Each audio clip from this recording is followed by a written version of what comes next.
Like many of you, my love for samurai history has been rekindled recently by the Shogun TV show.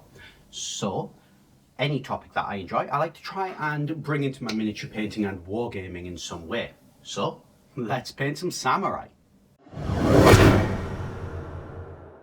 Hi everyone, Brett here at Tabletop Miniatures, and like a lot of you, I've a healthy interest in Japanese and samurai medieval culture and history, and I wanted to try and bring that onto the channel. Now, at the minute, I'm not really looking to do a, army project. I think I've got enough of those on at the minute, although Pendragon's offerings in that regard are very tempting. So I'm looking for more of a skirmish style project here, I think.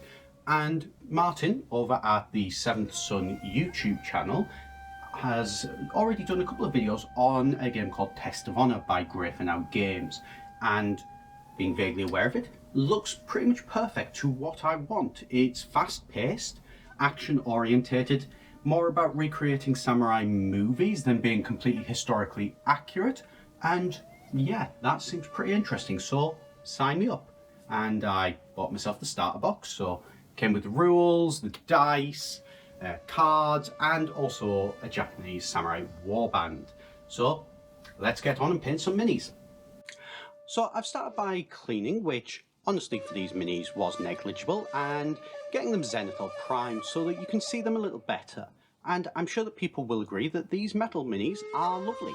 There's a good amount of character and some interesting poses while still feeling very grounded in the real world.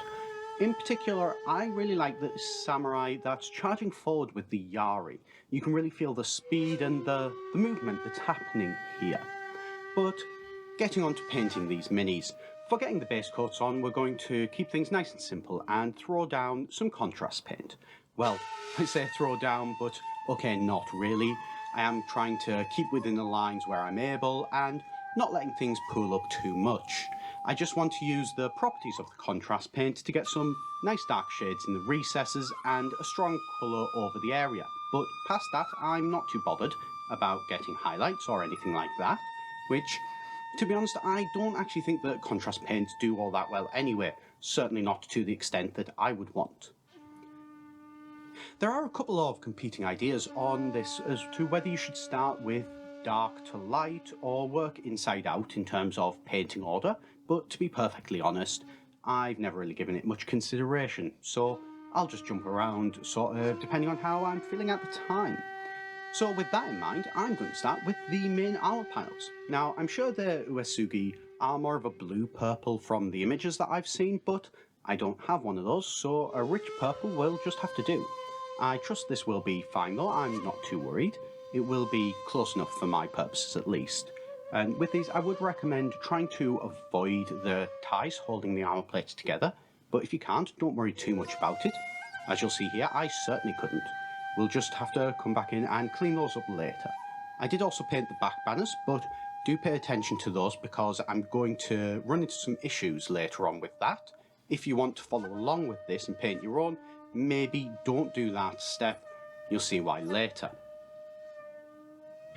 So some of you may be wondering, why have I decided to go with Uesugi clan samurai? Well, that really stems from the rivalry between Uesugi Kenshin and Takeda Shingen. It's a really interesting story from the Sengoku Jidai, and they fought several battles against one another, seem to constantly be rivals with one another, but also have quite a strong respect for each other at the same time. And I don't know anybody who plays Test of Honout, so I'm going to be having to get two different forces together in order to run demo games for my friends and get them potentially interested in the game as well. So it seemed like the perfect way to marry two things that I'm interested in together and use those as the focal point, particularly given that the Test of Honout system does have a series of linked battles in the rulebook, which I can use to play the two sides off against one another. Now, of course, that said, there are other options that you could go with. You could choose something like, say, the Sohei monks against Oda Nobunaga, or you could go with Tokugawa Ieyasu against Ishida Mitsunari, I think the name is. I do hope, by the way, I'm pronouncing all of these correctly. The period, though, has so many interesting different options that you could go with. what ones might you do? Please, feel free, let me know down in the comments below. If I do decide to expand this project out further in the future, it might be an idea to look at some other clans as well. And hey, while you're down there, if you fancy it, consider hitting that subscribe button. It does really help out the channel, but if you don't, no problem at all. Thank you very much for watching anyway. With the armour mostly out of the way, I'm going to jump now to the cloth. For this, I'm just going to go in with a pale white light grey to add some depth. We will want this ultimately to read as white later though. And the final main contrast, anyone who's watched my previous videos will know that I like to focus on 3 colours, as I think that gives a good balance between time taken and an interesting paint job. This one I'm going to take the time to mention though, and it's Fire Slayer Flesh. In my previous videos I've struggled to be happy with Asian skin tones, and I knew my typical flesh coloured contrasts were going to have far too much red in them for my liking, particularly at 28mm scale rather than at 10mm scale that I've mainly been painting. And that's where the Fire Slayer does come in. I don't find it to be too red. There's a little bit, yes, but it's more on the brown hue, which is perfect for Asian skin tones, and I can still highlight it up from here in the later stages. With the main base colours down, I'm just going to go quickly around the mini at this point and get any of the lacquered wood. So that's the shafts of the spears, the arm and shin guards, the bow, that sort of stuff, and any exposed hair painted in a nice black.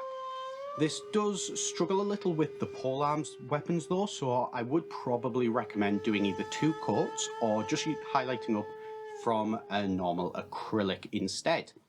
Then I get the metals blocked in, and that means a silver for the blades of the weapons, and then a gold for any of the handguards or the hilts of the weapons to add a little bit of variety.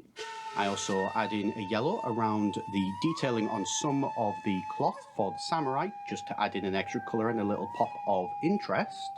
And I also add in leather onto the sandals, ties around the waist, and the little straps holding the armour plates together. This is where we can do the cleanup that I mentioned earlier on for any overspill on the armour parts. It might not look as nice as relying on the zenithal to give you some shading, but it will still work for the straps. You just give them a quick paint over with a white acrylic, and they're reset back mostly to the beginning, to then get a leather contrast paint over the top. And there you have it. We're at a nice stopping point now. You could very easily varnish them and get them onto the tabletop, but given that I've had the time, and there are only 9 models here, I figured, why not take these a step further? So with that, we're going to break out the more traditional acrylic paints and going to punch up some of those highlights, starting with, again, the purple on the arm panels. Now for the highlights, the simple option, which will often serve you very well, is to use a white or a warm white to mix into your base colours. This will give you a slightly desaturated version of the colour you were using, and I actually don't like that. Instead, I mix in a bubblegum pink into the purple. This brightens it up, but at the same time it keeps it a nice vibrant colour rather than desaturating it. So with this mix nice and thinned down, I'm going to go around and pick out most of the edges of the armour. Not all, under the armpits and such I'll tend to leave those, but generally going to pick out as many as I can. Then to push it even further, I'll add in some extra pink to bring out the highlights more and go around and give some small dot highlights to the corner of the armour plates or arms on the centre of the curves and areas such as that. Next, we're repeating a similar process on the skin using a tanned flesh colour. Thin down about 1 to 3 with thinner medium. I'll pick out the raised areas, and then with a pale flesh in a similar mix, I'll do some spot highlights as well. This I don't think worked out quite as well, and the jump from the contrast paint to the first highlight was a bit too big of a jump, so honestly I'd consider maybe going in with a darker colour first to reduce the gap in the colours.